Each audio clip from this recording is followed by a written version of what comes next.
नमस्कार साथियों, संस्कृति आईएएस के यूट्यूब चैनल पर आप सभी का स्वागत है। मैं हूं चंद्रशेखर। आज हम बात करने वाले हैं अंतरिक्ष कचरा और उससे होने वाले मानव जनधन के नुकसान की बात। ये नुकसान जो हो रहा है उससे संबंधित कौन से कानून हैं, अंतर्राष्ट्रीय कानूनों के साथ साथ क्या कुछ ऐसी गतिविधियां देखी जा रही हैं जिसके माध्यम से मानव जनधन को नुकसान हो भी सकता है या नहीं भी हो सकता है। क्या अंतरिक्ष के जो कचरे हैं वो केवल समुद्र में गिरते हैं या स्थल पर भी गिरते हैं जिससे किसी व्यक्ति को नुकसान हो सकता है। अगर नुकसान हो रहा है तो उसकी भरपाई कौन करेगा। क्या वही देश जिस देश में गिरी है या गिरा है, या फिर उस देश को करना पड़ेगा जिस देश से संबंधित वो ऑब्जेक्ट है। तो चलिए बात करते हैं अंतरिक्ष मलबा और उससे संबंधित कानून के बारे में। ये जो ऑब्जेक्ट आपको दिख रहा है यही ऑब्जेक्ट गिरा हुआ है। गिरने के बाद अब लगातार इस पर लेकर के कयास लगाया जा रहा है कि कुछ एलियंस का हो सकता है या कई और बातें कही जा रही हैं कि ये जो कचरा है किसी देश से संबंधित है। अभी जो इसरो ने बात कही है, इसरो अर्थात भारत का जो अंतरिक्ष एजेंसी है, उसके मुताबिक ये उसका जो रॉकेट है उसका हिस्सा हो सकता है। तो क्या कुछ बातें हैं यहाँ पर देख लें। ये mysterious object on Australian beach could be ISRO satellite debris. एक तो ये खबर आपने देख ली। यहाँ पर ये कहा गया है ISRO rocket debris on Australian शोर रूल्स गवर्निंग स्पेस जंक। अब जो लगातार इस तरह की घटनाएं बढ़ रही हैं, लगातार हम सैटेलाइट लॉन्च कर रहे हैं, एक समय के बाद वह सेवा से बाहर हो जाते हैं। सेवा से बाहर होने का मतलब यह है कि वो अंतरिक्ष में लगातार चक्कर लगाते रहते हैं और इस दौरान वो हो सकता है कि वहाँ से निकल करके हमारा जो वायुमंडल है उसमें प्रवेश कर जाएं। प्रवेश करने के बाद वो घातक हो सकते हैं, कहीं किसी क्षेत्र विशेष में लोगों को नुकसान पहुंचा सकते हैं। तो इसी से संबंधित जो बातें हैं उनको हम आज के सेशन में समझने वाले हैं। भारत द्वारा पुष्टि की गई है कि ये जो ऑब्जेक्ट गिरा है दरअसल ये उसके रॉकेट पीएसएलवी का हो सकता है। जो ये वस्तु है या ऑब्जेक्ट है इसकी बात कही गई है। यहाँ पर आप देखेंगे कहाँ पर गिरा है, तो ये बताया गया है कि ये वर्ल्ड मैप है। वर्ल्ड मैप में ये आपको दिखाई दे रहा है ऑस्ट्रेलिया। ऑस्ट्रेलिया के इसी तट पर ये गिरा हुआ है।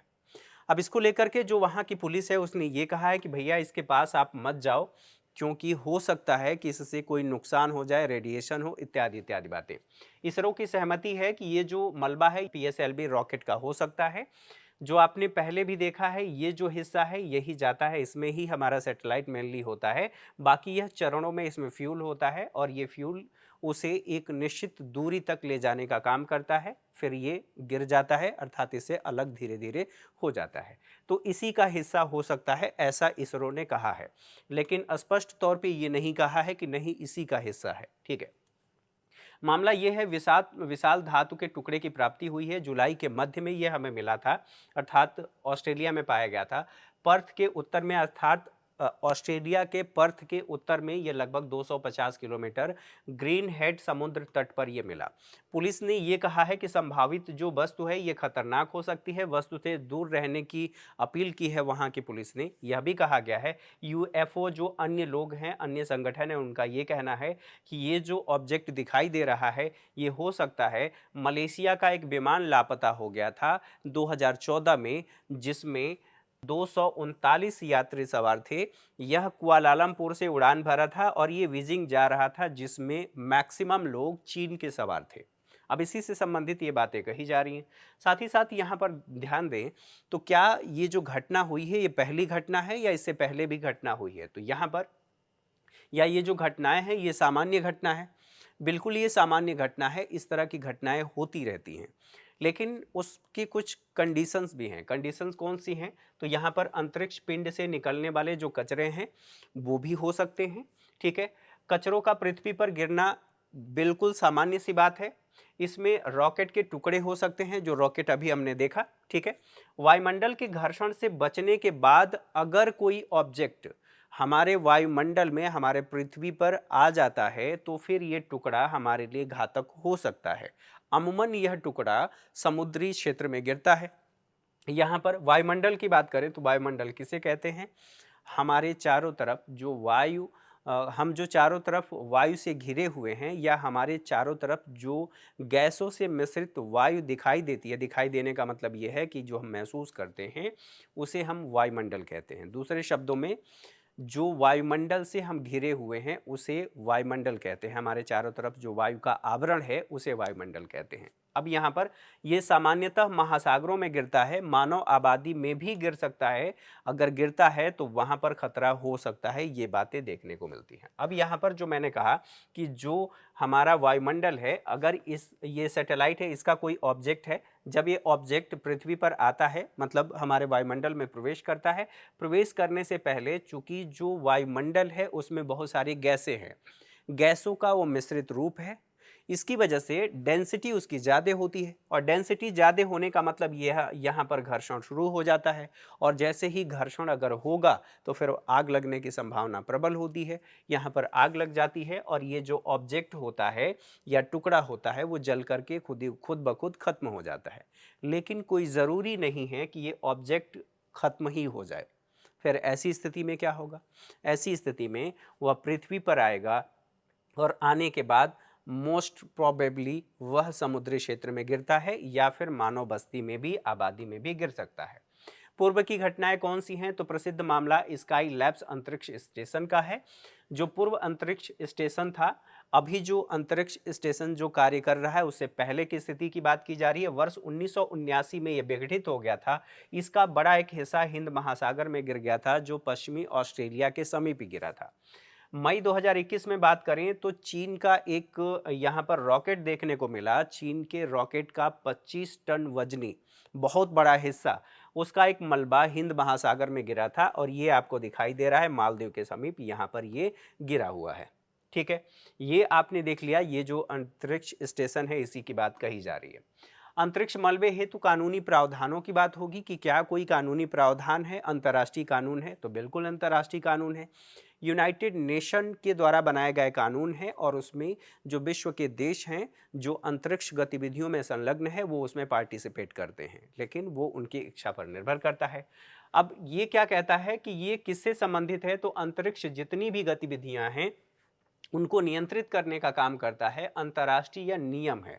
इसमें क्या क्या बातें शामिल हैं? तो पृथ्वी पर जो कचरा गिरता है वह सभी कचरा, उससे क्या नुकसान होंगे, उससे संबंधित प्रावधान और उससे संबंधित नियम इसमें शामिल किए गए हैं।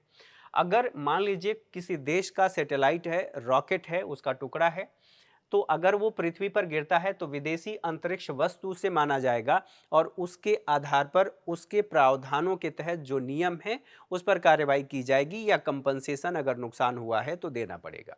संबंधित देश या मालिकों को ये वापस करना होगा। जैसे यहाँ पर मान ले कि यह भारत का कोई सैटेलाइट है या रॉकेट है, ये गिर गया है कहाँ पर? थोड़े समय के लिए मान लेते हैं चीन को छोड़ करके आप यहाँ पर पाकिस्तान मान लीजिए, पाक मान लीजिए, पाकिस्तान में गिर गया है। ठीक है, अब भारत का टुकड़ा, भारत के सैटेलाइट का या रॉकेट का अगर टुकड़ा यहाँ पर गिरा हुआ है तो ये भाई साहब कहेंगे कि भैया, बड़े भैया, यहाँ पर नुकसान हो गया है, और नुकसान होने की वजह से ये इनसे कंपनसेशन की बात करेंगे, तो ये इनको कंपनसेशन देंगे।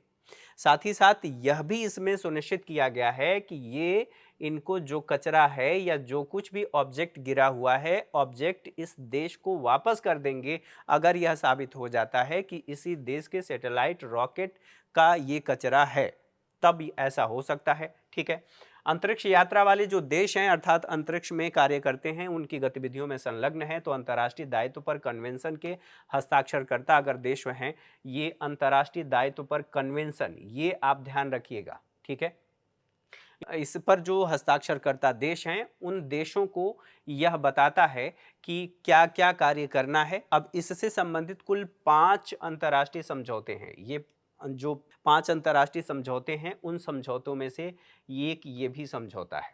अब ये समझौता क्या कहता है इसको देख लेते हैं। वाह्य अंतरिक्ष संधि 1969 का ये पूरक है। 1969 का क्या कहता है अभी एक बार देख लेते हैं। संबंधित व्यापक रूपरेखा प्रस्तुत करता है किससे संबंधित? अंतरिक्ष में जो गतिविधियां हैं, गतिविधियों के साथ साथ अगर कोई ऐसी घटना दुर्घटना होती है तो उससे संबंधित क्या जिम्मेदारियां हैं उनका ये प्रावधान करता है। अंतरिक्ष में देशों का व्यवहार कैसा होगा, ऐसा नहीं कि कोई देश दूसरे देश के सैटेलाइट को नष्ट करने लगे। उस ऐसी स्थिति में किसी भी देश के सैटेलाइट को अगर नष्ट किया जाता है तो इसका सीधा सीधा सा मतलब यह है कि उस देश में कम्युनिकेशन या जिससे भी संबंधित सैटेलाइट होगी उसका नुकसान हो सकता है। अब जिन 5 संधियों के बारे में हम लोगों ने बात किया कि 5 इससे संबंधित संधियां हैं, यूनाइटेड नेशन से संबंधित हैं। अब इसमें बाह्य अंतरिक्ष संधि 1967 की है। यह देशों को बताता है या देशों की गतिविधियों को नियंत्रित करने के सिद्धांतों से संबंधित है। अब यहाँ पर एक हम लोगों ने बात कर लिया, अन्य जो खगोलीय पिंड हैं या चंद्रमा है या अन्य जो बाह्य अंतरिक्ष है उनकी खोज तथा उपयोग से संबंधित है। दूसरी जब बात आती है तो यहाँ पर बचाव समझौता 1968 की बात आती है। ये बचाव समझौता क्या कहता है? दरअसल यह समझौता कहता है कि अंतरिक्ष यात्रियों के बचाव और उनकी वापसी के साथ साथ जो प्रक्षेपित वस्तु है उनकी वापसी भी की जाएगी। ठीक है, ये 1968 का है। एक और समझौता है जिसे कहते हैं दायित्व अभिसमय समझौता, ये 1972 का है। यह अभिसमय अंतरिक्ष वस्तुओं के कारण होने वाली जो क्षति है उस क्षति से संबंधित जो अंतर्राष्ट्रीय कानून है उनसे संबंधित है। अच्छा, चौथा क्या है? चौथे में यह कहा गया है कि जो पंजीकरण अभिसमय है 1976, इसके तहत यह लॉन्च की गई जो वस्तु हैं उनके पंजीकरण से संबंधित है कि अगर कोई वस्तु आपने अर्थात सैटेलाइट आपने लॉन्च किया है तो उसका भी पंजीकरण होगा।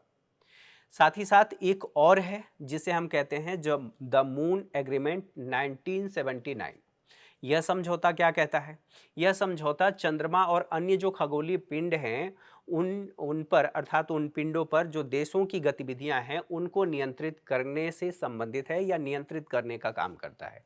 ऐसा नहीं कि आप जाकर के वहां पर कुछ भी करने लगे, ठीक है, जिससे हमारे इन्वायरमेंट को, हमारा जो ब्रह्मांड है उसको नुकसान पहुंचे। अब सवाल ये आता है कि क्या भारत ने इसमें से किसी पर हस्ताक्षर किया है? भारत ने हस्ताक्षर तो पांचों पर किया है, पांचों संधियों पर हस्ताक्षर करता देश है, लेकिन भारत इसमें से आपसे सवाल पूछा जा सकता है जो मून एग्रीमेंट है अर्थात मून एग्रीमेंट 1979, उसकी पुष्टि भारत ने नहीं की है। तो यहाँ पर आपने समझ लिया, ये जो भारत से संबंधित मामला है इस मामले को ध्यान में रखते हुए साथ ही साथ यहाँ पर बात आती है अंतर्राष्ट्रीय दायित्व पर कन्वेंशन। यह संबंधित किससे है? तो क्षति के दायित्व से संबंधित है। अगर सैटेलाइट लॉन्च किया जाता है, रॉकेट लॉन्च किया जाता है, उससे कोई क्षति होती है, वो गिरता है तो खगोलीय वस्तुओं द्वारा अन्य अंतरिक्ष परिसंपत्तियों की क्षति होती है। ये किस पर लागू होता है? अगर पृथ्वी पर कोई वस्तु गिरती है तो उस पर भी ये लागू होता है अगर उससे क्षति होती है तो। उत्तरदायित्व की बात करें तो उत्तरदायित्व ये किसका होगा? अगर जिस देश ने प्रक्षेपित किया है उस प्रक्षेपक देश का उत्तरदायित्व होगा कि पृथ्वी पर जो खगोलीय वस्तु है या हवा में उड़ान के कारण जो नष्ट हो गया है और उसकी वजह से जो क्षति हुई है उसकी भरपाई करेगा। मुआवजा पूरी तरह से उत्तरदायी है अर्थात वो देने के लिए उत्तरदायी है। इसके राशि का निर्धारण कैसे होगा कि भैया कितना दिया जाएगा? कोई देश या कोई व्यक्ति मांग सकता है, तो यहाँ पर अंतर्राष्ट्रीय कानून और न्याय के साथ साथ समानता के सिद्धांत के अनुसार उसका निर्धारण किया जाएगा कि जिस देश ने सैटेलाइट या कुछ भी ऐसा ऑब्जेक्ट लॉन्च किया है और उसकी वजह से क्षति हुई है तो उस क्षति की भरपाई की जाएगी। एक बात आपने ये समझ लिया। दूसरी बात ये है, अब तक मुआवजे का क्या भुगतान किया गया है? तो बिल्कुल किया गया है। कनाडा में एक रेडियोधर्मी पदार्थ गिरा था। ये रेडियोधर्मी पदार्थ किसका था? तो उस समय जो यूएसएसआर हुआ करता था, जिसे सोवियत संघ कहते हैं, जो 1991 में विघटित हो गया था, उसका उत्तराधिकारी बना था रूस। तो यहाँ पर आता है 1978 का मामला। अब बात ये होती है रेडियोधर्मी पदार्थ क्या होते हैं? तो रेडियोधर्मी पदार्थ का सीधा सीधा सा मतलब ये होता है कि ऐसा पदार्थ जो खुद से ऊर्जा का विकिरण करता है, तो उसको हम रेडियोधर्मी पदार्थ कहते हैं। एक उपग्रह हेतु मुआवजा दिया गया था।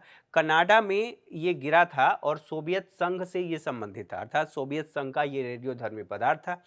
कनाडा के उत्तरी क्षेत्र के एक निर्जन क्षेत्र में ये गिरा था, लेकिन कनाडा ने अपील किया। अपील करने के बाद रूस ने 3 मिलियन कनाडाई जो डॉलर था वो दिया था। तो कंपनसेशन से संबंधित ये मामला आप लोगों के सामने है। इससे संबंधित बातों को आप लोगों ने समझ लिया।